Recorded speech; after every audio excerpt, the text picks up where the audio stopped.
following Yellowstone episode 511's violent, nerve-fraying conclusion. The opening of this week's episode significantly shifts gears with an unexpectedly sweet moment between two fan-favorite Yellowstone characters we don't spend nearly enough time with. Separated by about 1,500 miles of big sky country, reluctant lovers Colby, Denham Richards, and Teeter, Jennifer Landon, are talking on the phone, checking in on each other. By the time the brief call ends, the pair exchange awkward "I love yous," putting big, sappy smiles on both their faces and ours. While the heartwarming scene has us wondering what a rom-com spin-off starring the couple might be like, our hopes are soon dashed by more sobering exchanges in the bunkhouse. In the wake of John Dutton's Kevin Costner death, Lloyd, Forrest J. Smith, and Carter Finn Little are pondering the ranch's uncertain future, as well as their own suddenly precarious employment prospects. Rip Kohlhauser soon enters to let them know the Dutton estate is in full damage control mode, and they must prepare to sell off much of its horses and livestock before Uncle Sam steps in. That hard business decision leads to a call with Travis Wheatley, played by series creator Taylor Sheridan, who's overseeing the ranch's show steeds in Texas.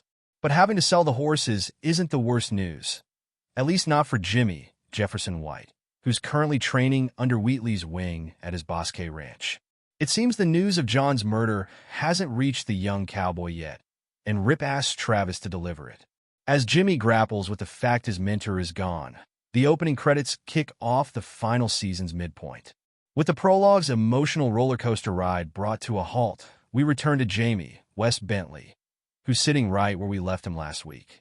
It's now several hours after Sarah's Don Olivieri murder, however, and he's joined by law enforcement looking into her death, initially reported as a carjacking. But Detective Dillard Rory Cochran, the same badge handling John's homicide, knows better. He begins questioning Jamie on his relationship with Sarah. Jamie is initially compliant, but quickly puts on his attorney general hat and demands a search warrant when the detective wants to collect Sarah's personal items. Before leaving, Dillard warns the nervous AG he's now a suspect. As soon as the detective exits, Jamie makes a beeline for the paper shredder and begins destroying Sarah's sensitive documents. Back at the Dutton Ranch, Beth, Kelly Riley, Monica, Kelsey Isbill, and Tate Brecken Merrill are about to sit down to a big country breakfast. But Kayce, Luke Grimes, is out on the porch scrolling on his phone to learn of the carjacking. He gets a call from Dillard, who tells him Sarah was actually targeted. Upon connecting all the dots on Sarah, the airport project, John's murder, and Jamie's various misdeeds, the two agree the latter is in a whole lot of hot water. Kayce next gets on the horn with his old military buddy, who's done some digging and has all the intel on the firm Sarah hired for the Dutton hit. The mysterious man she met with in the season's first episode is named Grant Horton, Matt Gerald, and Kayce now has his home address. Kayce tells Beth the law is coming for Jamie, but she fears her scumbag sibling will sell out the family, revealing their darkest secrets, including all those trips to the train station, to save his own skin. She tells Kayce to let her take care of Jamie.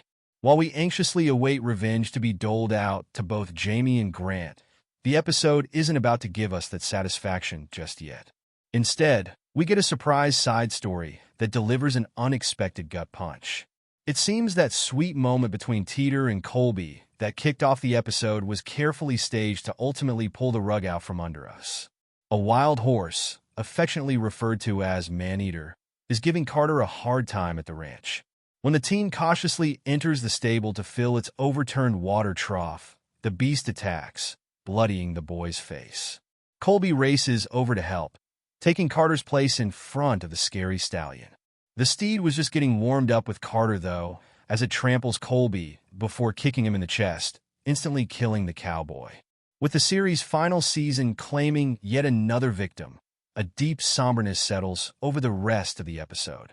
In Texas, Ryan Ian Bowen and Teeter struggle to process the sudden loss of their best friend and life partner, respectively. Meanwhile, Beth's meeting with Lloyd at the bunkhouse to pack up Colby's personal items for his mother.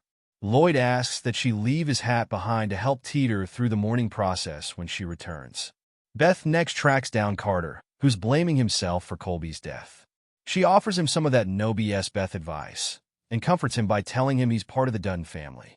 Her pep talk tour continues when she discovers a sad Rip, who's also blaming himself for Colby's accident.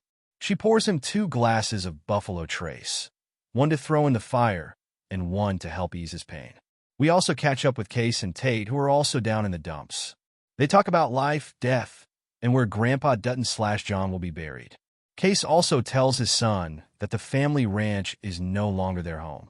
After Kayce sends his son off to the house, he puts a call into M.O. Moses brings plenty, and pointedly tells him he now knows exactly what he needs to do.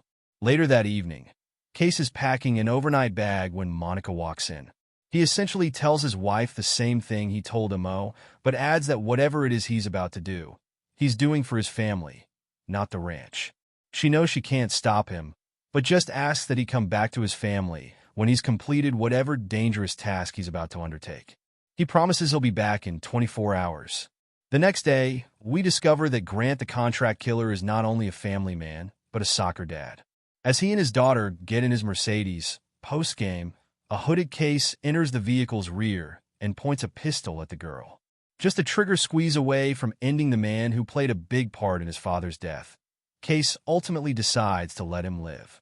But he does so under the strict condition Grant promises not to send anyone after his family to further sever his connection to John Dutton's murder.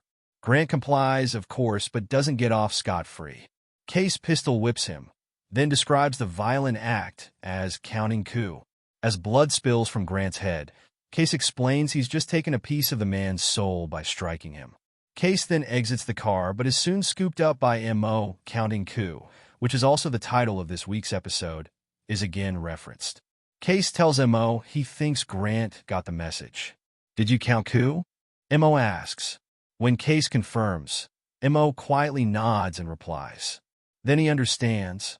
As the two drive down the street of Grant's lovely suburban neighborhood, the credits roll on Yellowstone's 3rd to final episode.